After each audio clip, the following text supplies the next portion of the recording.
দেশ ভ্রমণ করাকালীন সাম্রাজ্যের রাজকুমার প্রেমে পড়ে এক চাকরানী মেয়ের।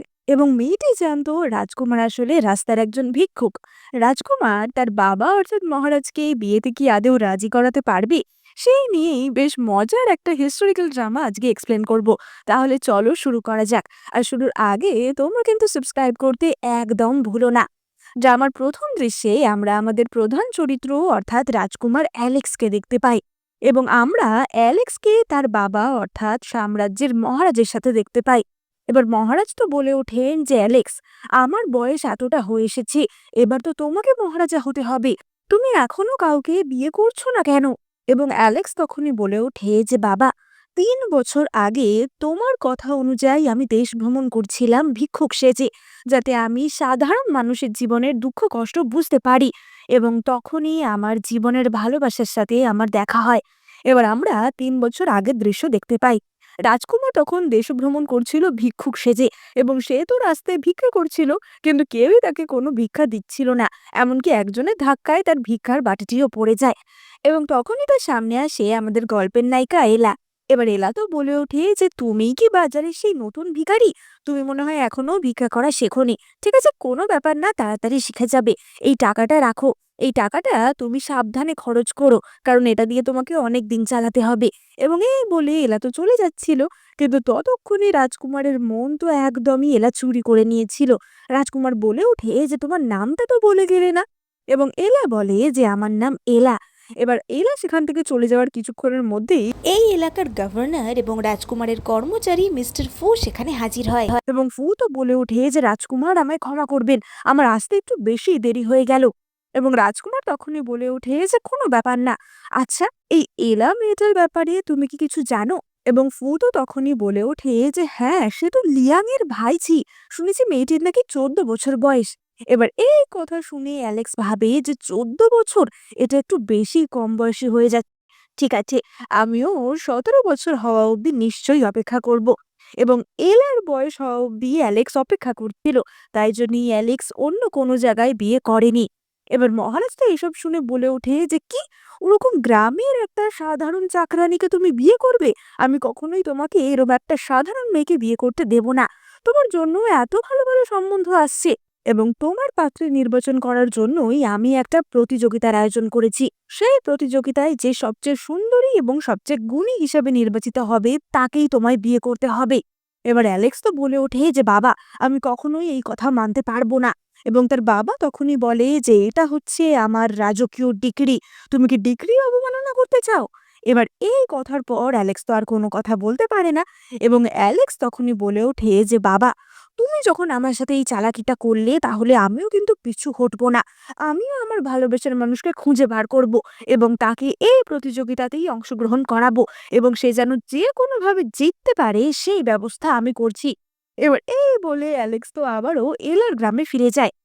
এবার প্রতিটি গ্রামেই তো ততদিনে এই নোটিশ টাঙানো হয়ে গেছিল যে সব গ্রামে যারা সুন্দরী মেয়েরা গুণী মেয়েরা রয়েছে তারা এই প্রতিযোগিতায় অংশগ্রহণ করো, যে বিজয়ী হবে সে রাজকুমারকে বিয়ে করার সুযোগ পাবে। এবং এলাও এই নোটিশটি দেখতে পায়। এলা মনে মনে ভাবে যে যে বিজয়ী হবে সে রাজকুমারী হতে পারবে। এবং তখনই এলার মনে পড়ে যায় যে তাকে তার বাবার বড় ভাইয়ের বাড়িতে অর্থাৎ তার জ্যাঠা লিয়াং এর বাড়িতে কিভাবে থাকতে হয়। তার বাবাকে এবং তাকে পুরোই বাড়ি চাকরের মতোই রাখা হয়।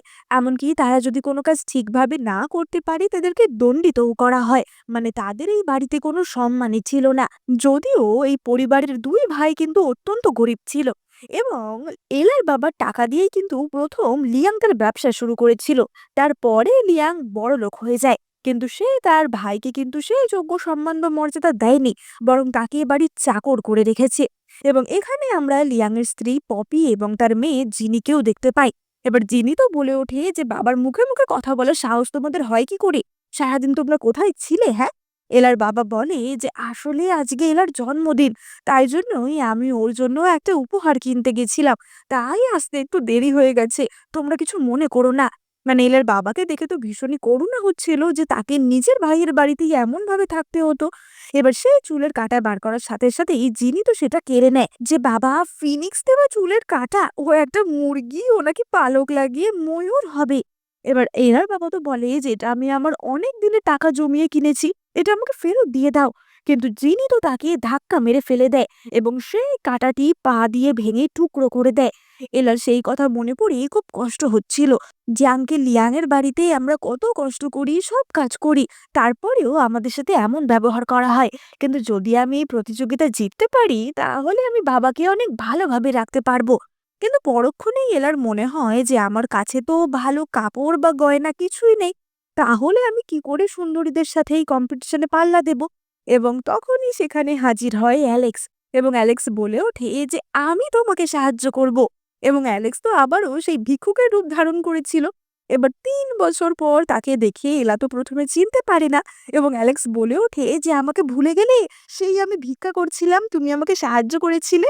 এবং এলা বলে ওঠে যে হ্যাঁ হ্যাঁ আমার মনে পড়েছে। এবং অ্যালেক্স বলে যে সেই সাহায্যের প্রতিদান দিতেই আমি এসেছি। আমার মনে হয় তুমি এত সুন্দর, তুমি এই প্রতিযোগিতায় জিতবে। তাই তুমি এই প্রতিযোগিতা থেকে পিছু পা হয়েও না। এবার এলা তো বলে ওঠে যে আমার মনে হয় সেটা কখনোই সম্ভব না, কারণ আমার কাছে দামি জামা দামি গয়না কিছুই নেই। আর তাছাড়া তুমি হঠাৎ আমাকে কেনই বা সাহায্য করতে চাইছো? বুঝতে পেরেছি। এবার অ্যালেক্স তো মনে মনে ভাবে যে বুঝতে পেরেছে, তাহলে কি এলা এই কবছরে বুদ্ধিমতীও হয়ে গেছে? এবং এলা বলে ওঠে যে বুঝতে পেরেছি, তুমি আসলে রাস্তার ভিক্ষুক, তো তাই আমি যদি রানী হয়ে যাই তুমিও তাহলে আরামে জীবন কাটাতে পারবে। তাই জন্য তুমি আমাকে সাহায্য করতে চাইছো, তাই না? এবং অ্যালেক্স মনে মনে ভাবে যে না, এলার সত্যি এক বছরে কোনো বুদ্ধি হয়নি। আমি যে বোকা মেয়েটাকে ভালোবেসেছিলাম, মেয়েটা এখনো সেরকমই আছে। এবং অ্যালেক্স বলে ওঠে যে হ্যাঁ তুমি একদম ঠিক ভেবেছ। এবার এলা তো বলে ওঠে যে ঠিক আছে, তাহলে আমি আমার বাবার থেকে এই বিষয়ে পারমিশন নিয়ে আসি। এবং অ্যালেক্স বলে যে ঠিক আছে, আমি তাহলে তোমার বাড়ির সামনে তোমার জন্য অপেক্ষা করব। এবার অপরদিকে আমরা এলার বাড়ির দৃশ্যও দেখতে পাই। ওদিকে লিয়াং এবং জিনি এরাও তো ভাবছিল যে আমরাও তো এই কম্পিটিশনে, মানে জিনিও এই কম্পিটিশনে অংশগ্রহণ করবে। এবং লিয়াং তো খুবই খুশি ছিল যে এইবার আমার মেয়ে আমার ফরচুন আরো ভালো করে দেবে, আমাদের পরিবারে প্রতিপত্তি নিয়ে আসবে। জিনি বলে যে বাবা, এতদিন ধরে আমি দাবা, ক্যালিগ্রাফি, গান গাওয়া, গুচিন বাজানো সবকিছু শিখেছি। আমি এই প্রতিযোগিতায় না জিতলে কে জিতবে বলো? এবং তারা তো এই বিষয় নিয়ে খুবই খুশি ছিল, যেন যিনি এই প্রতিযোগিতা জিতেই গেছে। এবং তখনই সেখানে এলা আসে। এবার এলা তো বলে ওঠে যে বাবা, আমিও কি এই প্রতিযোগিতায় অংশগ্রহণ করতে পারি? এবং এই কথা শুনে জিনি তো হাসতে শুরু করে যে তোমার কি মাথা খারাপ হয়ে গেছে? তুমি হবে সাম্রাজ্যের রাজকুমারী, তুমি আর আমি এক প্রতিযোগিতায় অংশগ্রহণ করব? তুমি কি ভুলে গেছো যে তুমি কেবলমাত্র একজন চাকরানী? এবং জিনের মাও তো বলে ওঠে যে সত্যি তোমরা মনে হয় নিজেদের জায়গা ভুলে যাচ্ছ। তোমরা কেবলমাত্র আমাদের বাড়ির আশ্রিত, এত শখ তোমাদের আসে কোথা থেকে? জিনি তো আরো বলে যে এলা, তুমি নিজের চেহারাটা একবার দেখেছো? দেখে তো বোঝাই যায় যে তুমি বাড়িতে বাসন মাজো আর কাপড় কাচো। তোমাকে রাজকুমার কেনই বা চুজ করবে? এবার এলা তো তখনই তার আঙ্কেলকে বলে ওঠে যে আঙ্কেল লিয়াং, আপনি কি আমাকে কিছু টাকা ধার দিতে পারবেন যাতে আমি একটু ভালো জামা কাপড় কিনতে পারি? তাহলে যদি এই প্রতিযোগিতায় আমি অংশগ্রহণ করতে পারি। এবং লিয়াং তো কোনো মতেই টাকা দিতে রাজি ছিল না। এবং এলার বাবা তো তখনই তাকে থামিয়ে দেয় যে এলা, এই বিষয়ে এখানে আর কোনো কথা বলতে হবে না, তাড়াতাড়ি ঘরে চলো। এবার এলা বলে ওঠে যে বাবা, তুমিও কি তার মানে এটাই ভাবছো যে আমি কখনোই এই প্রতিযোগিতায় জিততে পারবো না? এবং তার বাবা বলে যে না না, সেটা না। তোমার জন্য আসলে একটা জিনিস আমি অনেক দিন ধরে যত্ন করে রেখেছি। তোমার মায়ের চুলের একটা কাঁটা, এটা খুবই দামি একটা জিনিস। তুমি এটার সাহায্যে নিজেকে সুন্দর করে সাজিয়ে তুলতে পারবে। যাও তুমি, আমি জানি যে আমার মেয়ে যথেষ্ট ট্যালেন্টেড। এবং এলা তো বলে ওঠে যে বাবা, তুমি কোনো চিন্তা করো না, আমি যদি একবার জিততে পারি আমি তোমাকে আর কোনো কষ্ট পেতে দেব না। কিন্তু তারা যখন এই কথা বলছিল তখন বাইরে থেকে আমরা দুজনের গলার স্বর শুনতে পাই যে হা, ছেঁড়া কাঁথায় শুয়ে এরা লাখ টাকার স্বপ্ন দেখছে। আসলে আঙ্কেল লিয়াং এলাদের ঘর পাহারা দেওয়ার জন্য দুজন গার্ডকে এখানে দাঁড় করিয়ে দিয়েছিল, যাতে এলা কোনোভাবেই এই প্রতিযোগিতায় অংশগ্রহণ করতে না পারে। কিন্তু এলার বাবা তো তখনই বলে ওঠে যে আমি তোমাকে সাহায্য করব, তাড়াতাড়ি আমার সাথে এই দিক দিয়ে পালিয়ে এসো। এবং এলার বাবা তো তখনই এলাকে একটি পাঁচিলে উঠতে সাহায্য করে, যাতে এলা সেই পাঁচিল টপকে পালাতে পারে। এলা পাঁচিলে উঠে পড়তে পারলেও তার বাবাকে ওই গার্ডেরা ধরে নেয় এবং তার বাবার ওপর তো তারা প্রচন্ড প্রহার করে। আর এলা তো অপরদিকে পাঁচিল থেকে উল্টে পড়ে যাচ্ছিল, কিন্তু তার জন্য অপেক্ষা করছিল অ্যালেক্স, এবং অ্যালেক্স এলাকে ধরে নেয়। এবার এলা তো বলে ওঠে যে আমাদের তো এবার তাড়াতাড়ি সেখানে যেতে হবে, এবং অ্যালেক্স বলে যে তুমি কি এই পোশাকেই সেখানে যাবে ভাবছো? আমার মনে হয় তোমার পোশাক পরিবর্তন করা দরকার।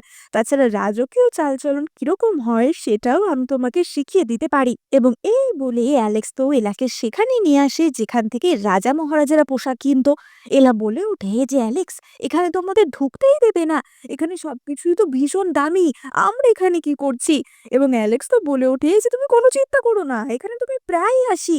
এবং সে সঙ্গে সঙ্গে নিজেকে শুধরে নিয়ে বলে যে আসলে আমি এখানে প্রায় ভিক্ষা করতে আসি, তাই এরা আমাকে সবাই চেনে, চলো ভেতরে চলো। এবার গার্ডরা তো প্রথমে অ্যালেক্সকে চিনতে পারেনি, এবং তখনই অ্যালেক্স তার শিল মূর্তি তাদেরকে লুকিয়ে দেখায়। ফলে অ্যালেক্সকে তো তারা কোনো সমস্যা ছাড়াই ঢুকতে দেয়। এবার ভেতরে ঢুকে সেখানে তো নানা রকমের দামি জিনিস ছিল, এবং অ্যালেক্স বলে ওঠে যে এখান থেকে তোমার যা পছন্দ তাই নিতে পারো, তুমি কোনো চিন্তা করো না। আসলে এখন তো আমি ভিখারি দলের নেতা, তাই জন্য ওরা আমার কথা রাখবে। কিন্তু এলা তো কখনোই এরকম মেকআপ ব্যবহারও করেনি, এবং এই সম্বন্ধে সে কিছুই জানতো না। তাই এলা তো একদমই জোকারের মতো ব্লাশ লাগাতে শুরু করে দিয়েছিল। এবং তখনই অ্যালেক্স বলে যে এক কাজ করো, তুমি ছেড়ে দাও, আমি তোমাকে সাজিয়ে দিচ্ছি। এবং আমরা দেখতে পাই যে অ্যালেক্সই এলাকে ভীষণ সুন্দর করে সাজিয়ে দেয় এবং মেকআপ করে দেয়।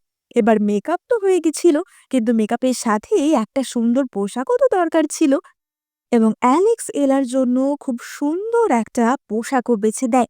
এবার অপরদিকে আমরা ওই প্রতিযোগিতার জায়গার দৃশ্য দেখতে পাই, এবং আমরা দেখতে পাই সেখানে তো অনেক মেয়েরাই উপস্থিত হয়েছিল যারা কিনা এই প্রতিযোগিতায় অংশগ্রহণ করেছিল, এবং একে একে তাদেরকে নাম ডেকে ভেতরে ঢোকানো হচ্ছিল।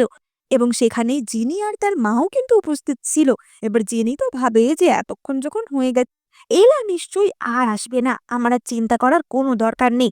আসলে জিনি ভয় পেত যে এলাকে তো তার চেয়েও সুন্দর দেখতে, তাই জন্য যদি এলা পার্টিসিপেট করে তাহলে তো সে হেরে যাবে। যাই হোক, এবার প্রতিযোগিতা শুরু হয়ে যায় এবং সকল মেয়েরাই প্রতিযোগিতার কক্ষে ঢুকে পড়ে। প্রত্যেকেই একে একে নিজেদের পরিচয় করিয়ে দেয়। এখানে জাজ হিসাবে মহারাজের সেই কর্মচারী অর্থাৎ কর্মচারী ফু ছিল, এবং তার সাথে ম্যাজিস্ট্রেট মুরং ছিল। এবার এই ম্যাজিস্ট্রেট মুরংকে জিনির বাবা প্রচুর টাকা খাইয়েছিল যাতে মুরং কোনোভাবে জিনিকে জিতিয়ে দেয়। এবার জিনি যখন নিজেকে পরিচয় করাতে আসে তখন মুরং তো তার নামে খুব ভালো ভালো কথা বলতে শুরু করে, যে এটা হচ্ছে লিয়াং পরিবারের মেয়ে, এবং সে ভীষণ সুন্দর, পরীর মতো দারুণ সুন্দর তার গানের গলা। এবং তখনই কর্মচারী ফুয়ের অন্য একটা কথা মনে পড়ে যায়, যে ৩ বছর আগে রাজকুমার এই বাড়িরই অপর একটি মেয়ের কথা বলেছিল। ফু বলে ওঠে যে তুমি তো একমাত্র লিয়াং পরিবারের মেয়ে না, শুনেছি তোমার নাকি আরো একটা বোনও আছে যেও খুব সুন্দরী, তা সেই প্রতিযোগিতায় অংশগ্রহণ করেনি কেন? এবার জিনি তো ভয় পেয়ে যায় যে এই কথা এই কর্মচারী কি করে জানলো, এবং সে বলে ওঠে যে আপনি মনে হয় কোথাও থেকে ভুল খবর পেয়েছেন।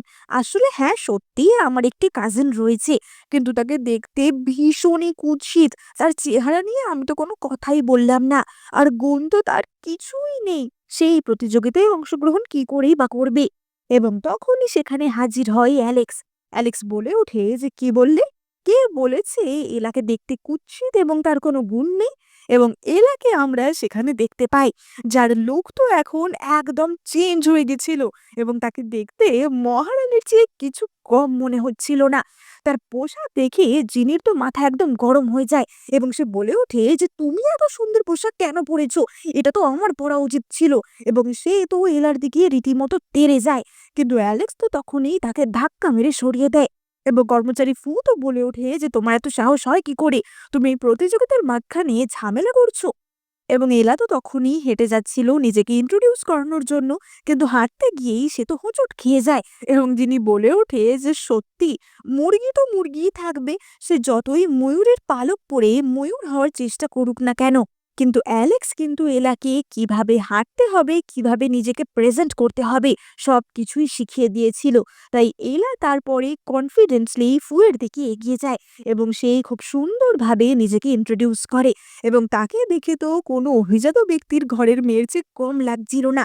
এবং গিয়ে সে প্রতিযোগিতায় যেখানে আর কি যারা যারা প্রতিযোগী অংশগ্রহণ করছে নিজেদের নাম লিখছিল সেখানে নিজেদের নামটা লিখে দেয়। কিন্তু এলা তো এতদিন ভালো করে তেমন পড়াশোনার সুযোগ পায়নি, তাই জন্য তার হাতের লেখাটা একদমই বাজে ছিল এবং সে তো পুরো এই ধ্যাবড়া, ধ্যাবড়া করে নিজের নাম লিখে দেয়। যিনি বলে ওঠে যে, "হাহ! দেখতে যাই হোক না কেন, গুণের দিক থেকে আমার কাছে কখনোই ও কিছু করতে পারবে না।" এবার অ্যালেক্সও তো সেই লেখা দেখে এবং সেও বলে ওঠে যে সত্যিই ওর হাতের লেখা খুবই বাজে। কিন্তু হাতের লেখা যেমনই হোক না কেন, এলা নিজে তো খুবই সুন্দর এবং মনের দিক থেকেও খুব সুন্দর। তো এই হাতের লেখা দিয়ে কিছু এসে যায় না। এবার অ্যালেক্সের মতো একটা ভিখারি এরম একটা জায়গায় কেন এত কথা বলছে সেই নিয়ে তো যিনি খুব প্রতিবাদ করতে যাচ্ছিল। কিন্তু কর্মচারী ফু তো জানতো যে আসলে অ্যালেক্স কে, অন্য কেউ যদিও জানতো না। তাই কর্মচারী ফু তাকে চুপ করিয়ে দেয়। এবার এই প্রতিযোগিতার দ্বিতীয় রাউন্ড শুরু হয়, যেই রাউন্ডে প্রত্যেক প্রতিযোগীর হাইট মাপা হবে। তারা একটা নির্দিষ্ট জায়গায় একটি লাল দড়ি তুলে ধরে এবং প্রত্যেক সেখানে এসে দাঁড়াবে। যদি তাদের থুতনি বরাবর লাইনটা থাকে তাহলে বুঝতে হবে যে তারা খুব একটা বেটেও না, খুব একটা লম্বাও না। রাজপুত্রের জন্য একদম পারফেক্ট। এবং যাদের হাইট তার চেয়ে কম বা বেশি হবে তাদেরকে আউট করে দেয়া হবে। এবার ম্যাজিস্ট্রেট মুরাং তো এই জিনিসটা পরীক্ষা করছিল এবং সেই লাইনের সামনে এসে সকলেই দাঁড়াচ্ছিল। কেউ কেউ আউট হয়ে যাচ্ছিল, যাদের যাদের থুতনি বরাবর লাইন থাকছে তারা সিলেক্ট হচ্ছিল। এবার এমন করেই লাস্টে এলার পালা আসে। এবার এরা যে মুহূর্তে সেখানে আসতে যায় অমনি ম্যাজিস্ট্রেট মুরং ওই লোক দুটিকে ইশারা করে দেয়, মানে যারা আর কি দড়িটা ধরে দাঁড়িয়েছিল, এবং তারা ওই দড়িটা একটু ওপরের দিকে তুলে ধরে, যার ফলে এলা তার সামনে আসতেই তার থুতনি তো লাইনের নিচে চলে যায়। এবং ম্যাজিস্ট্রেট মুরং তো বলে ওঠে যে তোমাকে এখনই এলিমিনেট করে দেওয়া হলো। এবার এলার তো ব্যাপারটা একটুখানি গন্ডগোল লাগে। এলা বলে ওঠে যে আমার সাথে এখনই চিটিং করা হয়েছে, এই লাইনটা কিছুক্ষণ আগেই একটু নিচে ছিল, কিন্তু আমি আসার সাথে সাথে দড়িটা উপরে তুলে দেওয়া হয়েছে। এবার মুরং তো বলে ওঠে যে কি, তুমি আমার উপর দোষারোপ করার চেষ্টা করছো? তোমার মনে হয় আমি এরকম একটা সস্তা বিষয়ে মাথা ঘামাবো? এবং ফু তো তখনই বলে ওঠে যে একদম চুপ করো, আমার তো মনে হয় তুমি কিছু একটা গন্ডগোল করেছো। এবার অ্যালেক্স তো বলে ওঠে যে ঠিক আছে, তাহলে এলার পরীক্ষাটা আরেকবার নিলেই হয়। এবং তখনই যিনি বলে ওঠে যে তুমি কে, হ্যাঁ? তোমার মতো একটা ভিখারির কথায় আমরা চলবো কেন? তোমাকে তো এক্ষুনি এখান থেকে পিটিয়ে বের করে দেওয়া উচিত।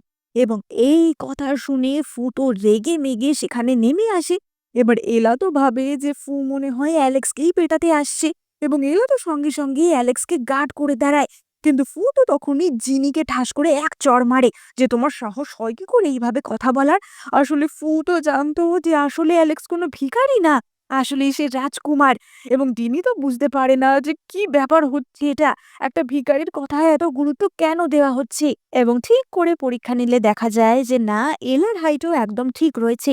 সুতরাং এলাও এই প্রতিযোগিতার পরবর্তী ধাপে অংশগ্রহণ করতে পারবে। এবার জেনি তো বলে ওঠে যে সেকেন্ড রাউন্ডে তুমি চলে তো গেলে, কিন্তু তোমার আদেও কোনো ট্যালেন্ট আছে যে তুমি আমার সাথে কম্পিট করতে পারবে? সেটা সেকেন্ড রাউন্ডেই দেখতে পারবো। এবার সেকেন্ড রাউন্ড শুরু হয় এবং এটা প্রত্যেকের ট্যালেন্ট প্রদর্শনের রাউন্ড ছিল। এবার সেখানে তো আবারও জাজ অর্থাৎ ফু এবং মুরং হাজির হয় এবং ফু তো এসে দেখে যে তখনও সেখানে অ্যালেক্স আসেনি। ফু ভাবে যে কি ব্যাপার, রাজকুমার এখনো এলো না কেন? যাই হোক, এবার প্রত্যেকজন মেয়ে তাদের ট্যালেন্ট দেখাতে শুরু করে। কেউ হয়তো বাঁশি বাজায়, কেউ ক্যালিগ্রাফিতে তার ট্যালেন্ট দেখায় এবং যিনি সেখানে গুচিন নামক বাদ্যযন্ত্রটি বাজায়। এবার যিনি সত্যিই খুবই ভালো বাজাতো, তাই তার বাজানোতে সকলেই ভীষণ প্রশংসা করে। কিন্তু এলা কি করবে? সে তো ছোট থেকে এই ধরনের কোনো শিক্ষাই পায়নি। তাহলে সে তার কোন ট্যালেন্ট প্রদর্শন করবে? এবং আমরা দেখতে পাই তখনই সেখানে অ্যালেক্স হাজির হয় এবং অ্যালেক্সের সাথে সে একটি মোষ নিয়ে এসেছিল। এবার সকলেই তো বলে ওঠে যে কি ব্যাপার, মোষ নিয়ে কেন অ্যালেক্স এসেছে? এবং অ্যালেক্স বলে ওঠে যে এলার ট্যালেন্ট এমন যে সে তার বাদ্যযন্ত্র দিয়ে এই মোষের থেকেও রিয়াকশন বার করবে। এবার এই কথা শুনে মুরং তো বলে ওঠে যে কি, এখনো অবধি যারা বাজিয়েছে তাদের মধ্যে যিনি সর্বশ্রেষ্ঠ ছিল এবং আমি বিশ্বাস করি না তার থেকে ভালো কেউ বাজাতে পারে। এবং অ্যালেক্স তো বলে ওঠে যে সেটা দেখাই যাবে। এবার সত্যি বলতে এলার তো এরকম কোনো ট্রেনিং ছিল না, কিন্তু অ্যালেক্স তাকে এই প্রতিযোগিতার আগে মিউজিকের নোটগুলি শিখিয়ে দিয়েছিল। এবার এলা তো তার বাদ্যযন্ত্র বাজানো শুরু করে এবং নিউকামার হিসাবে এলা বেশ ভালোই বাজাচ্ছিল, কিন্তু বাজাতে বাজাতেই তার বাদ্যযন্ত্রের দু তিনটি তার ছিঁড়ে যায়। এবার মুরং তো বলে ওঠে যে "এ কেমন বাজানো, যেখানেও তারই ছিঁড়ে ফেলছে, বাজনা বাজাচ্ছে না বাজনা ভাঙছে?" এবং ফু তো বলে ওঠে যে গর্ধব, তুমি চুপ করো, তুমি জানো এটা একটা একটা মহান টেকনিক, যেখানে কেবলমাত্র দুটো তারের সাহায্যেই সমস্ত রকমের সরগম বাজানো হয় এবং এই টেকনিকটা সকলে করতে পারে না। তাই চুপচাপ তুমি ওর গান শোনো। এবার এলা তো তখনই এমন বাজায় যে তার বাজানোতে সবাই একদম হিলে যায়। মানে পুরোই মনে হচ্ছিল যে তার বাজনা থেকে একটা দারুণ কিছু শক্তি উৎপন্ন হচ্ছে, এবং ফু তো তখনই বলে ওঠে যে এই ধরনের বাজানো তো কেবলমাত্র মাস্টার চি বাজিয়েছে আজ অব্দি। তাহলে এলা এটা কি করে পারলো? তাহলে কি এলা কখনো তার থেকে শিখেছে? এবং মাস্টার চি এর তো আসল পরিচয় এখনো জানাই যায়নি। আসলে এই মাস্টার চি ছিল অ্যালেক্স, এবং অ্যালেক্সই এই সময় নিজের ক্ষমতার সাহায্যে এলার বাজানোটাকে একটু বেশি শক্তিশালী করে দিয়েছিল, যাতে এলা এই রাউন্ডটাতে জিততে পারে। আসলে অ্যালেক্স তো চেয়েছিল এলাকে জেতা, আর সেটা যে করেই হোক না কেন। এবার সকলেই বলে ওঠে যে সত্যি এলাই সবচেয়ে ভালো বাজিয়েছে, এবং জিনি তখনই বলে ওঠে যে ভালো বাজিয়েও কোনো লাভ নেই, কারণ এই বাজানো শুরুর আগে ও একটা মোষ এনেছিল, এবং ও বলেছিল এমন কিছু করবে যাতে মোষও রিয়াক্ট করবে, কিন্তু সেটা তো হয়নি। সুতরাং ওর এই ট্যালেন্টটা গণ্যই করা হবে না। এবং তখনই অ্যালেক্স মোষটার দিকে এগিয়ে যায়, এবং দেখতে পাই আমরা যে মোষটার চোখ দিয়ে জল পড়ছে, অর্থাৎ এত সুন্দর মিউজিক শুনে মোষও কেঁদে ফেলেছে। সুতরাং এরকম ট্যালেন্ট আর কেউ দেখাতে পারবে বলে মনে হয় না। ফলে এই রাউন্ডেও এলার জেতারই সবচেয়ে বেশি সম্ভাবনা ছিল। এবার ফু কিন্তু বুঝতে পেরেছিল যে অ্যালেক্স এলাকে একটু চিটিং করতে সাহায্য করেছে, এবং জিমি তো তখনই বলে ওঠে যে আমি বিশ্বাস করি না এলা এত ভালো বাজাতে পারে, আমার মনে হয় ও চিটিং করেছে। ও মনে মনে ভাবে যে এই জিনি মেয়েটাকে তো খুবই চালাক মনে হচ্ছে।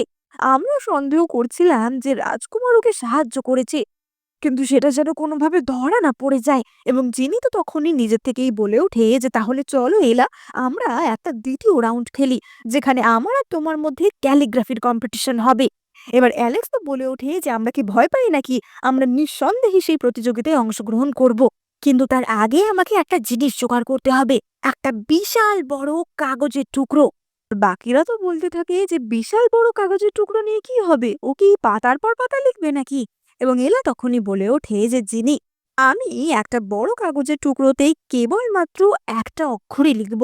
তুমি যদি সেটা একদম ঠিকভাবে কপি করতে পারো তাহলে তোমাকে বিজয়ী হিসেবে আমি মেনে নেব। এবার জিনি তো বলে ওঠে যে তুমি আমাকে অপমান করছো, যারা সবে সবে ক্যালিগ্রাফি শিখছে তারাও এই কাজটা সহজে করতে পারে, আর আমি সেটা করতে পারবো না? একটা অক্ষর আমি দেখে দেখে লিখতে পারবো না? এবং এলা বলে যে হ্যাঁ, এটাই আমার শর্ত, বলো তুমি পারবে কিনা। এবং জিনি তো তাতে রাজি হয়ে যায় যে এতে তো আমি সহজেই জিতে যাব। এবং ফু তো জিজ্ঞাসা করে যে এলা তুমি শিওর তো যে তুমি এই নিয়মেই খেলতে চাও? এবং এলা বলে যে হ্যাঁ মিস্টার গভর্নর, আমি শিওর আমি এই নিয়মেই খেলতে চাই। এবার এলার জন্য বিশাল বড় একটি কাগজ প্রস্তুত করা হয়, এবং এলা সেখানে অনেক বড় একটি তুলি দিয়ে একটি ক্যারেক্টার লিখতে যায়। কিন্তু তখনই অ্যালেক্স আবারও তার ক্ষমতার সাহায্যে এলাকে সাহায্য করে, এবং এলা তার অক্ষরটি লেখে। এবার আপাত দৃষ্টিতে এটাকে একটা একদমই সরল রেখার মতো একটা লাইন বা অক্ষর মনে হচ্ছিল, কিন্তু এটা দেখে যিনি ভীষণই চমকে যায় যে এই অক্ষরটা একবারে লেখা বলা যায় প্রায় অসম্ভব, কারণ এটা এমনভাবে লিখতে হবে যাতে 3 ফিটের মধ্যে এটা লেখা হয়, এক ফোঁটা যেন কালি এদিক থেকে ওদিক না হয়, এবং এটা একবারেই লিখতে হয়, অর্থাৎ একবারে চেষ্টাতেই এটা লিখতে হয়। মার্শাল আর্টসে দক্ষ না হলে এরকম একটা ক্যারেক্টার লেখা যায় না। ফলে জিনি এই রাউন্ডে হেরে যায়। এবার সব রাউন্ডে ভালো করার জন্য এলাকেই তো এই প্রতিযোগিতার বিজয়ী হিসেবে ঘোষণা করে ফু। এবং ফু বলে ওঠে যে কারো কি কোনো রকমের এটা নিয়ে সমস্যা রয়েছে, কোনো অবজেকশন থাকলে এখনই বলো। এবং জিনি বলে ওঠে যে হ্যাঁ, আমার অবজেকশন রয়েছে, কারণ এলা লিয়াং পরিবারের কোনো সদস্যই না, এলা আসলে আমাদের বাড়ির চাকরের মেয়ে, ও আসলে একটা স্লেভ, তাই ওর কোনো অধিকারই নেই এই প্রতিযোগিতায় অংশগ্রহণ করার, জেতা তো অনেক দূরের কথা। এবার অ্যালেক্স তো প্রচন্ড রেগে যায় যে তোমার এত সাহস হয় কি করে ওকে স্লেভ বলার। এবং জিনি বলে ওঠে যে আমি সত্যি কথাই বলছি, ও সত্যিই আমাদের বাড়ির একটি চাকরানি। আসলে আমি তো এতক্ষণ ওর বোন হওয়ার নাটক করছিলাম, ওকে ভালো করে বোঝানোরও চেষ্টা করলাম যাতে ও এই কম্পিটিশনে অংশগ্রহণ না করে, কিন্তু আমি তো দেখছি ও কোনো কথাই শুনলো না। একজন চাকরানির কি যোগ্যতা আছে রাজকুমারকে বিয়ে করার? এবার এই কথা শুনে অ্যালেক্স তো প্রচন্ড রেগে যায়। আর কেউ বুঝুক না বুঝুক, গভর্নর পু তো বুঝতে পারে যে রাজকুমার রেগে আগুন হয়ে গেছে, এবং সে বলে ওঠে যে একদম চুপ করো, এত আজে বাজে কথা কেন বলছো? আমি তো খুব ভালো করেই জানি যে ওর বাবা আর তোমার বাবা দুই ভাই। এবং যিনি বলে ওঠে যে না, তেমন কিছুই না, আসলে অনেক দিন ধরেই ওরা এই মিথ্যে পরিচয় দিয়ে রেখেছে আর আমরাও ওদেরকে খুব একটা কিছু বলি না যাতে সমাজে ওদের সম্মানটা ঠিক থাকে। কিন্তু ওর আসল পরিচয় হচ্ছে ও আসলেই একটা চাকরানি। আমার মনে হয় ওর নিজে থেকেই উচিত হবে এই কম্পিটিশন থেকে বেরিয়ে যাওয়া এবং এখনই এখানে থাকা সকলের কাছে ক্ষমা চাওয়া। এবং তার সাথে আবার যোগ হয়েছে এই ভিখারি, একটা স্লেভ আর একটা ভিখারি মিলে এইসব করছে। ওদের দুজনের উচিত সকলের কাছে ক্ষমা চাওয়া। এবার এসব কথা শুনে ফুয়ের তো বুকে ব্যথা উঠে যায় যে এখন রাজকুমার যদি সত্যিকারে নিজের রূপে ফিরে আসে তাহলে কি হবে। এবং এলা তো তখনই অ্যালেক্সকে গার্ড করে দাঁড়ায় যে আমি এই কম্পিটিশন থেকে নাম তুলে নিচ্ছি, আমি তোমাদের সকলের কাছে ক্ষমা চাইবো, কিন্তু তোমরা অ্যালেক্সকে কিছু করো না। এবং জিনি তো বলে ওঠে যে গভর্নর ফু, আপনাকে কিছু কষ্ট করে করতে হবে না, এদেরকে আমি ভালো করে শিক্ষা দিয়ে দেব। এবং ফু তো তাকে ঠাস করে চড় মারে যে একদম চুপ করো। এবং ফু তো তাকে আরো এক চড় মারে যে তুমি কি গাধা, তুমি জানো তুমি কি করছো। এবং সে তো এলার কাছে সঙ্গে সঙ্গে এগিয়ে যায়। এবার এলা তো তখনই ক্ষমা চাইতে থাকে যে আমাকে ক্ষমা করে দিন, কিন্তু আমার বাবাকে আর অ্যালেক্সকে কিছু করবেন না। এবং তখনই গভর্নর ফু বলে ওঠে যে তুমি আমাকে ক্ষমা করে দাও, আমি আসলেই তোমাকে কোনো অপমান করতে চাইনি। তোমার যে আজকে অপমান হলো তার জন্য আমি অত্যন্ত লজ্জিত। আসলে গভর্নর ফু তো ভালো করেই জানতো যে এই এলাই হতে চলেছে ভবিষ্যতের মহারানী। সুতরাং তার সাথে কোনো খারাপ ব্যবহার সে তো আর করতে পারে না। এবং অ্যালেক্স তো তখনই জিনিকে উদ্দেশ্য করে বলে ওঠে যে তুমি তোমার নিজের আত্মীয়দের স্লেভ বলে পরিচয় দিচ্ছ, তাহলে তুমি কেমন মানসিকতার। বিচার যদি কারোর হতেই হয় তাহলে তোমার বিচার হওয়া উচিত। এবার এলা তো তখনই বলে ওঠে যে অ্যালেক্স, তুমি হঠাৎ করে এত বড় বড় কথা কি করে বলছো। তুমি তো আসলেই একটা গরিব ভিখারি, তাই না? তাহলে তুমি এত কিছু কি করে জানলে? এবং অ্যালেক্স বলে যে আসলে আমি তো বলেইছি আমি ভিখারি দলের লিডার, আমি যদি এক্ষুনি এখানে হাঁক দিই তাহলে হাজার হাজার ভিখারি চলে আসবে, তাই আমার ক্ষমতাও কিন্তু খুব একটা কম না। এবং এলা তো সরল মনে অ্যালেক্সের এই কথায় বিশ্বাস করে নেয়। এবং অ্যালেক্স চিনিকে বলে ওঠে যে তুমি এখনই এলার নামে মিথ্যে কথা বলে মহারাজকে সংশয় ফেলার চেষ্টা করছিলে, তাকে ধোকা দিচ্ছিলে। তাই তোমার কাছে দুটো অপশন আছে, নয় তোমাকে শাস্তি দেওয়া হবে আর না হয় তুমি এলার কাছে এক্ষুনি ক্ষমা চাও। এবার সে তো বুঝতে পারে যে এবার গন্ডগোল হতে পারে, তাই সে এলার কাছে ক্ষমা চায়। কিন্তু সে দাঁত চেপে বলে যে আমি একবার বাড়িতে যাই, তারপর বাবাকে গিয়ে সবটা বলবো। এবং অ্যালেক্স তখনই বলে যে এলা, তোমার যদি ওর উপর কোনো রাগ থেকে থাকে তাহলে এখনই কিন্তু সঠিক সময়। এবং এলার তো তখনই মনে পড়ে যায় যে যিনি কিভাবে তাদের জ্বালাতন করত, কিভাবে তাকে এবং তার বাবাকে অপমান করত। এবং এলা সঙ্গে সঙ্গে জিনিকে ঠাস করে এক চড় মারে এবং এতদিন পর তার মনে একটু শান্তি হয়। এবার গভর্নর ফু তো তখনই বলে যে আজকে আমি রাজপুত্রকে গিয়ে খবর দিচ্ছি যে কে বিজয়ী হয়েছে। মানে গভর্নর ফু এলার কাছে এটা বলে না যে অ্যালেক্সি রাজপুত্র। এবার আমরা লিয়াং এর বাড়ির দৃশ্য দেখতে পাই এবং সেখানে লিয়াং এর স্ত্রীকে দেখতে পাই। তার স্ত্রী তো ধরেই নিয়েছিল যে তার মেয়েই এই প্রতিযোগিতায় বিজয়ী হবে এবং সে তো তার সকল প্রতিবেশীকে এই নিয়ে বড়াই করতেও শুরু করে দিয়েছিল। কিন্তু জিনি যখন বাড়িতে ফিরে আসে এবং পপি জানতে পারে যে জিনি নয় আসলে এলা বিজয়ী হয়েছে, তাদের তো মাথা খারাপ হয়ে যায়। এবং তখনই পপি আরো একটা শয়তানি বুদ্ধি দেয়। পপি বলে ওঠে যে কে এখানে বিজয়ী হয়েছে তাকে তো আর রাজপুত্র চেনে না, তাই না? সুতরাং আমরা ইলার নাম করে আমাদের জিনিকেই সেখানে পাঠাবো, কেবলমাত্র আমার মেয়ে রাজকুমারী হতে পারবে আর কেউ না। অপরদিকে সবাই চলে গেলে অ্যালেক্স তো ফুয়ের সাথে দেখা করতে আসে এবং ফু তো বলে ওঠে যে রাজকুমার, আজকে যা হলো তার জন্য আমায় ক্ষমা করবেন। এবং রাজকুমার তো তখনই বলে যে কোনো ব্যাপার না, আমি নিজেই যাব এলাকে ওই বাড়ি থেকে বউ হিসাবে নিয়ে আসতে। এবার সেই দিন রাতে অ্যালেক্স তো এলার সাথে দেখা করতে আসে এবং এলার চোখে অ্যালেক্স তো তখনও একজন গরিব ভিক্ষুকই ছিল। এবার এলা তো অ্যালেক্সের দিকে খুব খুশি হয় এবং তার দিকে তাড়াতাড়ি করে ছুটে আসছিল এবং আসতে গিয়ে সিঁড়িতে হোঁচট খেয়ে সে পড়ে যায়। এবং অ্যালেক্স তো সঙ্গে সঙ্গে তাকে ধরে নেয়। এলা বলে ওঠে যে অ্যালেক্স, আমি যা ভাবার ভেবে নিয়েছি, আমি কোনো রাজকুমারকে বিয়ে করতে চাই না, আমি তোমার সাথেই সারা জীবন থাকতে চাই। এবার অ্যালেক্স তো তখনই তার হাত ধরে বলে যে তুমি জানো কি বলছো, তুমি যদি আমাকে বিয়ে করো তাহলে কিন্তু সারা জীবন আমার সাথে থাকতে হবে, আর তাহলে কিন্তু সারা জীবন খুব কষ্টে কাটাতে হবে। এলা বলে যে সারা জীবন যদি আমায় এক পোশাকেও কাটাতে হয় আমার কোনো দুঃখ নেই, দিনে যদি এক বেলাও খেয়ে আমি সারা জীবন বেঁচে থাকি তাতেও আমার কোনো দুঃখ নেই, কিন্তু সারাটা জীবন আমি তোমার সাথেই কাটাতে চাই। অ্যালেক্স তো বলে ওঠে যে কিন্তু রাজকুমার তোমাকে বিয়ে করবে, সেখানে আমি সাধারণ একটা ভিখারি, তুমি আমার সাথে কি আদেও খুশি থাকবে? এবং এলা বলে যে সেই নিয়ে আমার কিচ্ছু আসে যায় না, আমি তোমাকেই বিয়ে করব, আমি ঠিক করে নিয়েছি। এবং অ্যালেক্স তো তখনই বলে ওঠে যে, "ঠিক আছে, তাহলে আমাকে কথা দাও।"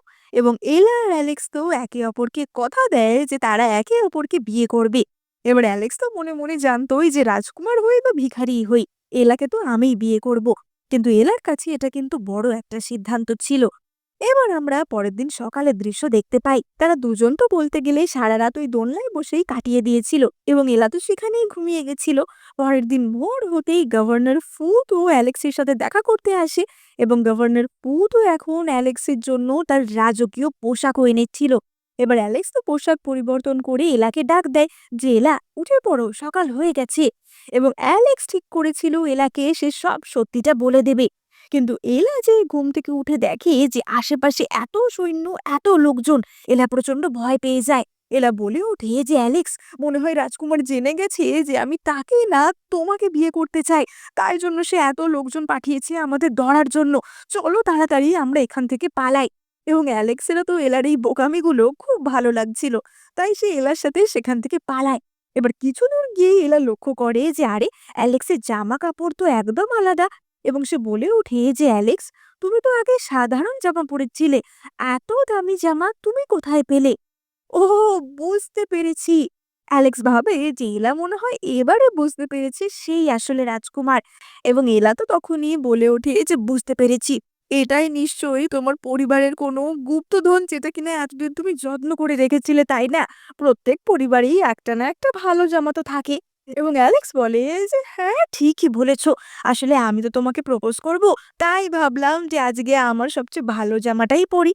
এবার এলা তো বলে ওঠে যে, "কিন্তু তুমি তো খুবই গরিব, বেশি বাড়াবাড়ি করার কোনো দরকার নেই।" এবং অ্যালেক্স বলে যে, "তুমি কি ভুলে যাচ্ছ? আমি তোমাকে বলেছি না আমি ভিখারি গ্যাং এর লিডার। তাই আমি তোমার জন্য একটু সারপ্রাইজ তো অ্যারেঞ্জ করতেই পারি।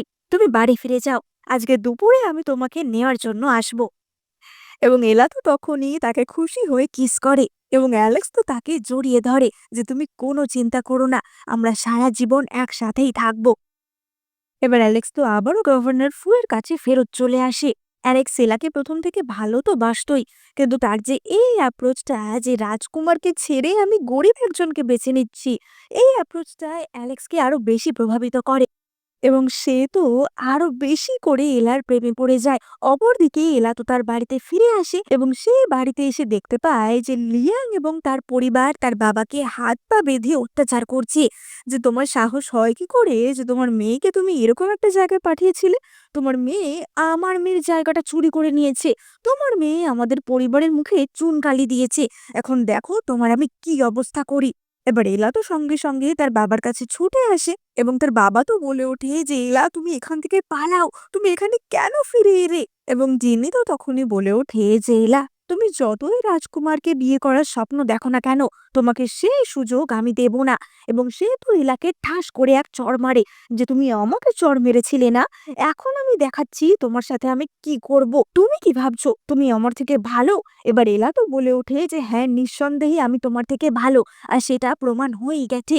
এবং জিনি তো তখনই বলে ওঠে যে, "ওরকম জামাকাপড় পরে আমি গেলে আমি সিলেক্টেড হতাম।" এবং জিনুর মা তো বলে ওঠে যে, "হ্যাঁ, সকলেই জানে আমার মেয়ে এই রাজ্যের সবচেয়ে সুন্দরী মেয়ে। রাজকুমার এখানে থাকলে কখনোই জিনিকে ছেড়ে এলাকে চুজ করতো না। তাই জন্য আমরা জিনিকেই এলার হয়ে পাঠাবো।" এবার এলার বাবা তো প্রচন্ড কান্নাকাটি করতে থাকে যে, "তোমরা এমনটা করো না। এটা কিন্তু রাজদ্রোহের সমান। এটা যদি জানাজানি হয় তাহলে আমাদের পুরো পরিবারকেই খতম করে দেওয়া হবে।" এবং লিয়াং তো বলে ওঠে যে, "দেখো, তোমার মেয়ের এমনিও কোনো শিক্ষা দীক্ষা নেই, ও একটা গাইয়া চাকরানি। সুতরাং ও যদি কোনোভাবে রাজপ্রাসাদে চলেও যায়, রাজকুমার ওকে বেশিদিন পছন্দ করবে না। হারেমে অন্যান্য মহারানীদের ভিড়েও হারিয়ে যাবে, ওদের চক্রান্তে ফেঁসে যাবে। কেবলমাত্র আমার মেয়ে সুন্দরী এবং বুদ্ধিমান, সুতরাং ওরই রাজকুমারকে বিয়ে করার যোগ্যতা রয়েছে।" এবং জিমি তো তখনই বলে ওঠে যে, "এলা, তাড়াতাড়ি এই পোশাকগুলো খুলে ফেলো। এগুলো পরে আমি রাজকুমারের সামনে যাব। আর না হলে তোমার বাবা কিন্তু বাঁচবে না।" এবং এলার বাবাকে তো তখনই অত্যাচার করা হচ্ছিল। ফলে এলা তার পোশাক, মানে তার ওই রাজকীয় পোশাক খুলে দিতে বাধ্য হয়। এমনকি জিনি তো এলার ওই মায়ের মাথার কাঁটাটিও নিয়ে নেয় এবং সেই আগের মতো আবারও সেটা ফেলে পায়ে পাড়াতে থাকে যে তুমি আসলেই একটা কাক, ময়ূরের পেখম গুজলেই তুমি ময়ূর হয়ে যাবে না। তোমার বড্ড বেশি কথা বেড়েছে না, তুমি সুন্দরী বলে তোমার এই রূপ আমি সারা জীবনের মতো নষ্ট করে দেব। এবং এই বলে জিনি তো তার নিজের মাথার কাঁটাটি দিয়ে এলার মুখ একদম নষ্ট করে দিতে যাচ্ছিল, কিন্তু তখনই একজন কর্মচারী খবর দেয় যে রাজকুমার নিজে এসেছে বিয়ে করার জন্য। ফলে সঙ্গে সঙ্গে জিনিরা এলাকে বন্দি করে ফেলে। এবার এলা তো প্রচন্ড চেঁচাচ্ছিল যে তোমরা যেটা করছো সেটা ঠিক করছো না, তোমাদের সাথে ভালো হবে না। এবং অ্যালেক্স বাইরে থেকে এলার স্বর শুনতে পায় এবং অ্যালেক্স বুঝতে পারে কিছু একটা গন্ডগোল হয়েছে। কিন্তু অ্যালেক্স যখন ভেতরে আসে তখন তো সবকিছু ঠিকঠাকই লাগছিল এবং সেখানে বধূ বেশে আমরা জিনিকে দেখতে পাই। এবার জিনের যেহেতু মাথায় ঘোমটা দেওয়া ছিল তাই জন্য এমনিতে দেখে তো বোঝা যাবে না যে আসলে সেখানে কে রয়েছে। এবং অ্যালেক্স বলে ওঠে যে এলা, তুমি এটা কি পোশাক পরেছো? এবার জিমি তো ঘোমটার আড়াল থেকে ভাবে যে এটা রাজকুমারের গলা। রাজকুমারের গলাটা এত চেনা চেনা লাগছে কেন? এবং সেখানে কিন্তু আমরা এলার বাবাকেও দেখতে পাই। লিয়াং এলার বাবাকে বলেছিল যে এখন তুমি চুপচাপ আমাদের কথা অনুযায়ী চলো।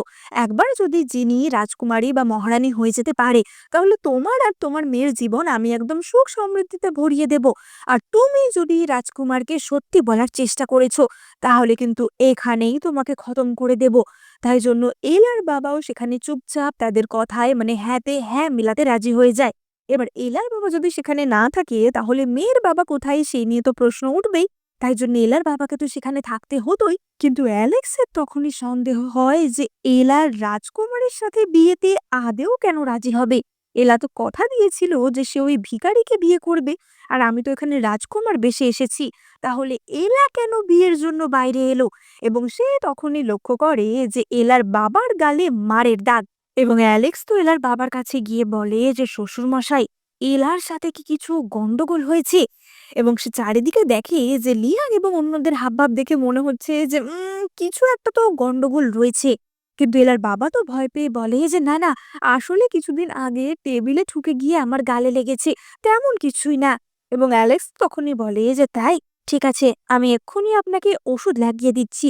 এবং ওষুধ লাগাতে লাগাতেই অ্যালেক্স তো ফিসফিস করে জিজ্ঞাসা করে যে আত্মা, এলাকে কি কোনো কারণে বন্দি বানানো হয়েছে, তাই জন্যই আপনি ভয় পাচ্ছেন? এবং তখনই হঠাৎ ভিতরের ঘর থেকে ঠক ঠক ঠক করে আওয়াজ হয়। আসলে এই ঘরের পিছনেই একটা গোপন দরজার পিছনে গোপন ঘর ছিল এবং সেখানেই তারা চটপট করে এলাকে বেঁধে রেখেছিল। এবার এলা তো কোনো রকমে নিজেকে বাঁচানোর চেষ্টা করছিল এবং সেই ধাক্কা ধাক্কিতেই তার চেয়ারে ঠক ঠক করে আওয়াজ হচ্ছিল। এবং এই ধাক্কাধাক্কি করতে গিয়েই এলা তো চেয়ার সমেত পড়ে যায় এবং তখনই সেই ঘরে প্রবেশ করে অ্যালেক্স। কিন্তু ততক্ষণে এলা তার জ্ঞান হারিয়ে ফেলেছিল। এবার অ্যালেক্সের কাছে তো পুরোটা পরিষ্কার হয়ে যায় যে তার মানে লিয়াং পরিবার তার সাথে কি ছলনা করছিল। এবং অ্যালেক্স সঙ্গে সঙ্গে লিয়াং, পপি এবং জি তিনজনকেই কারাগারে বন্দি করার কথা বলে। কিন্তু জিনি তো তখনই তার ঘোমটা খুলে ফেলে যে রাজকুমার, আমি ওর থেকে অনেক ভালো, আপনি আমাকে চুজ করুন।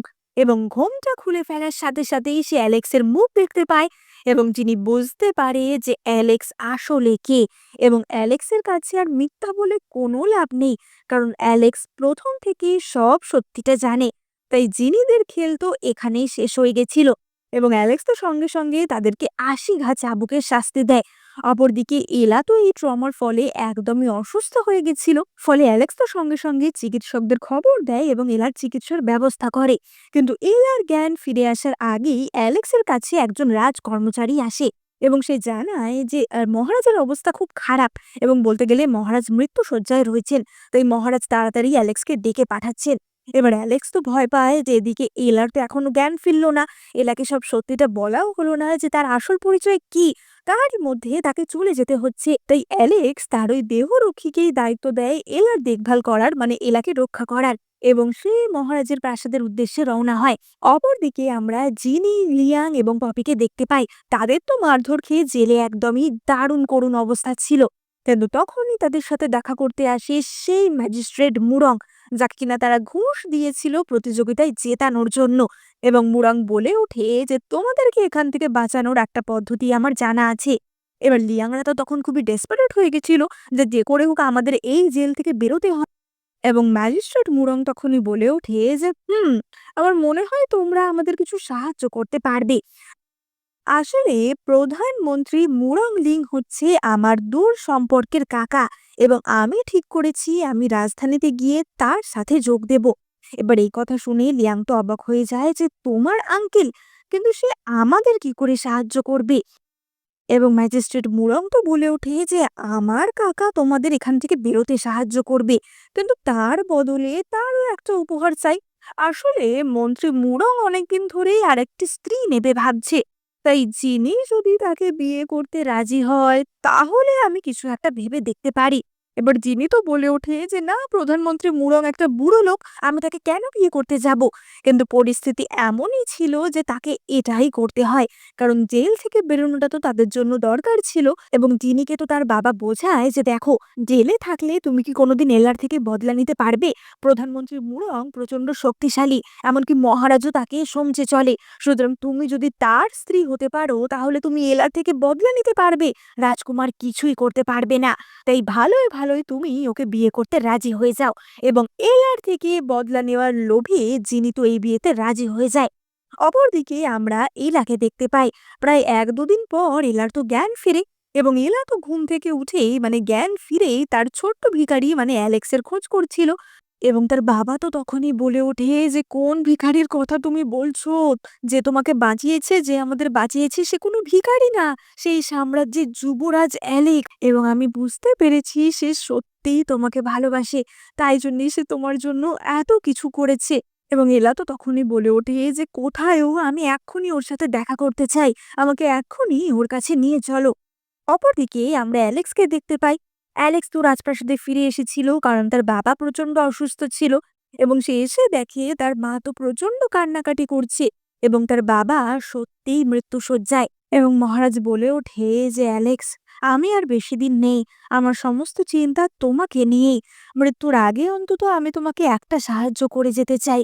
এই নাও, এটা আমার রাজকীয় ডিক্রি। এটার মাধ্যমে আমি তোমাকেই আমার পরবর্তী রাজা বলে ঘোষণা করেছি। কিন্তু একটা শর্ত আছে, তুমি যখন সিংহাসনে বসবে তোমাকে মুরং পরিবারের মেয়েকে বিয়ে করতে হবে। তুমি জানো প্রধানমন্ত্রী মুরং কতটা শক্তিশালী। তুমি যদি ওই পরিবারের মেয়েকে বিয়ে করো তাহলে আজীবন তোমার গদি তোমারই থাকবে, না হলে আমাদের সাম্রাজ্যের বিপদ হবে, আমাদের সিংহাসনে চলে যেতে পারে। এবার অ্যালেক্স তো বলে ওঠে যে বাবা, এটা কখনোই সম্ভব না, কারণ আমি কেবলমাত্র এলাকেই বিয়ে করব। এবার তার বাবা অর্থাৎ মহারাজ তো বলে ওঠে যে তোমাকে আমি বারণ করছি না, তুমি একজন রাজকুমার, তুমি ওই এলা বলে মেয়েটিকে তোমার উপপত্নী বানিয়ে নিও। এবং অ্যালেক্স তো বলে যে বাবা, সেটাও কখনো সম্ভব না, কারণ আমি কথা দিয়েছি যে আমি কেবলমাত্র এই জীবনে এলাকেই বিয়ে করব, তাই আমি আর অন্য কোনো মেয়েকেই বিয়ে করতে পারবো না। এবার মহারাজ তো এই কথা শুনে প্রচন্ড রেগে যায় যে তুমি একজন মহারাজ, তুমি কি বিগার পিকচারটা দেখতে পারছো না। এবং অ্যালেক্স তো বলে ওঠে যদি আমার ভালোবাসার মানুষের সাথে আমি বিশ্বাসঘাতকতা করি তাহলে সাম্রাজ্যের মানুষদের আমি কি করে সামলাবো, আমি তো নিজেই একজন বিশ্বাসঘাতক। আর তাছাড়া মুরং পরিবারের এত ক্ষমতা হওয়ায় তাদের পরিবারের মেয়েও ভীষণই অ্যারোগেন্ট এবং ডমিনেন্ট হবে, তাই তাকে আমি বিয়ে করতে চাই না। আমি এলাকে ভালোবাসি বলেই শুধু তাকে বিয়ে করছি এমনটা না, এলার মধ্যে সত্যিই যোগ্যতা রয়েছে এই সাম্রাজ্যের মহারানী হওয়ার। সে একজন কাইন্ড মেয়ে, সে একজন অনেস্ট মেয়ে, এবং আমাদের সাম্রাজ্য তার মতো মেয়ে ডিজার্ভ করে। এবার মহারাজ তো তখনই বলে ওঠে যে তাই নাকি, তাহলে আমি তোমার এই ভালোবাসার মানুষের একটি পরীক্ষা নিতে চাই, দেখা যাক সে পরীক্ষায় সে সফল হয় কিনা। এবার এলা তো তার বাবাকে নিয়ে রাজধানীতে চলে এসেছিল এবং তার একটি সরাইখানাতে উঠেছিল অ্যালেক্সের সাথে দেখা করার আগে। এবং এলা তার বাবা তো খুব খুশি ছিল যে এবার অন্তত তাদের এই দুঃখের দিন শেষ হবে, অ্যালেক্স তাদের খুব ভালো করে রাখবে। কিন্তু তখনই হঠাৎ কিছু আততায়ী সেখানে হাজির হয় এবং তারা এলাকে অপহরণ করে রাজমহলে নিয়ে আসে। এবার এলা তো প্রচন্ড চমকে যায় যে এটা কি হচ্ছে। এবং তার সামনে তখনই ড্রাগন রোব পরা একজন রাজকুমার হাজির হয়। রাজকুমার বলে ওঠে যে আমি হচ্ছি এই সাম্রাজ্যের রাজকুমার। এবং তখনই সেখানে অ্যালেক্সকে ধরে নিয়ে আসা হয়। অ্যালেক্সকে দেখে বোঝা যাচ্ছিল যে তার উপর অত্যাচার করা হয়েছে। অ্যালেক্স বলে ওঠে যে এলা, আমি তোমাকে যা বলেছি সব মিথ্যে, আমি আসলে এই সাম্রাজ্যের রাজকুমার নই।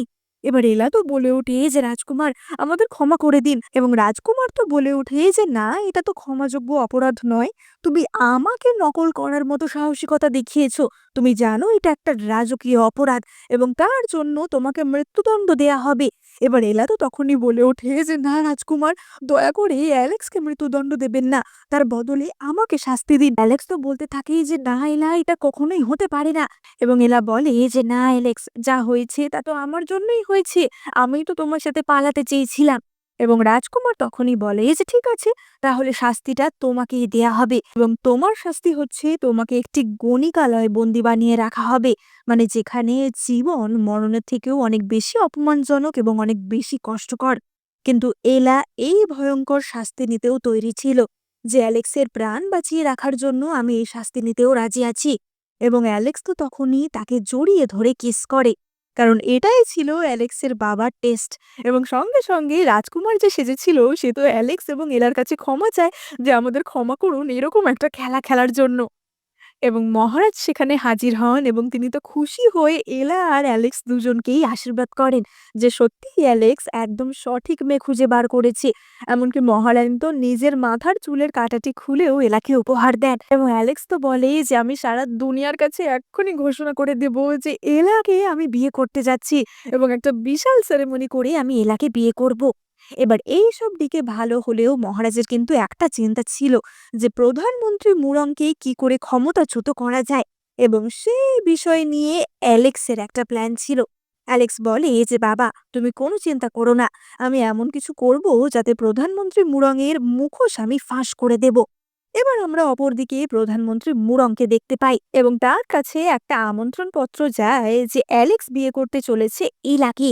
এবং সেখানে আমরা মুরংয়ের স্ত্রী হিসেবে কিন্তু জিনিকেও দেখতে পেয়েছিলাম। এবার এই আমন্ত্রণ পত্র পাওয়ার সাথে সাথেই মন্ত্রী মুরং তো বলে ওঠে যে, "জিনি, এই মেয়েটা তোমারই তো বোন ছিল তাই না? তাহলে যাও কালকে তার সাথে একবার প্রাসাদে দেখা করে এসো।" এবার জিনি তো বলে ওঠে যে, "কিন্তু আমাদের পরিবারের ওপর তো রাজকুমার রেগে আছে, আমরা কি করে প্রাসাদে যাব?" এবং প্রধানমন্ত্রী মুরং তখনই বলে যে, "কেন, তুমি তোমার ওই বোনের থেকে বদলা নিতে চাও না?"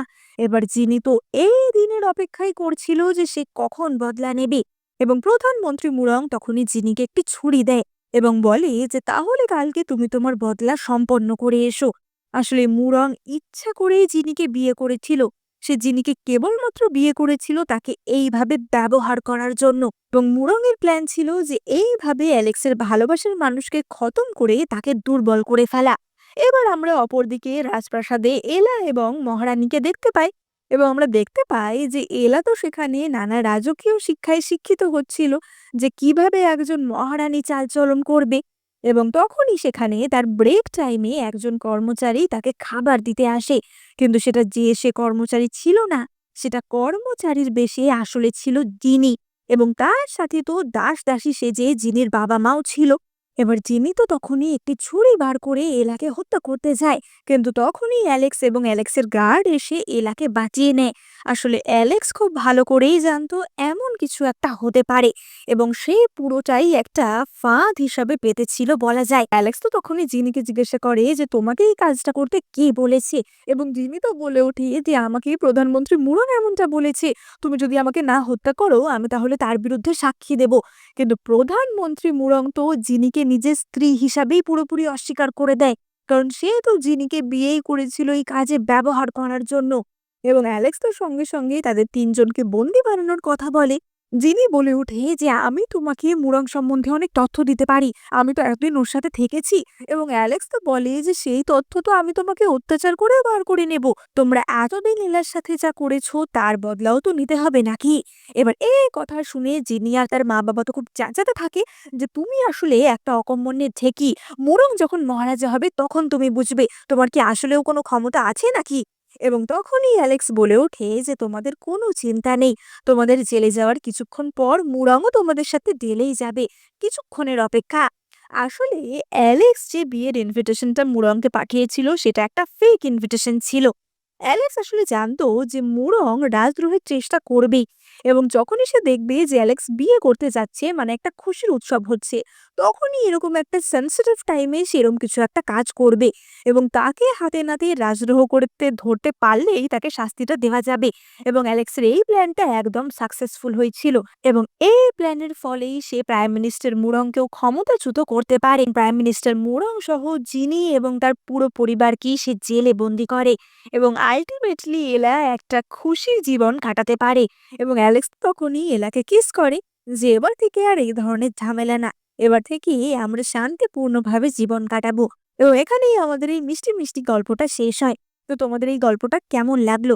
আচ্ছা, তোমরা কমেন্ট করে জানিও যে তোমাদের কাছে যদি এরকম অপশন থাকে একজন ভিক্ষুক এবং রাজকুমারের মধ্যে বেছে নেওয়ার, তাহলে তোমরা তাকে বেছে নেবে।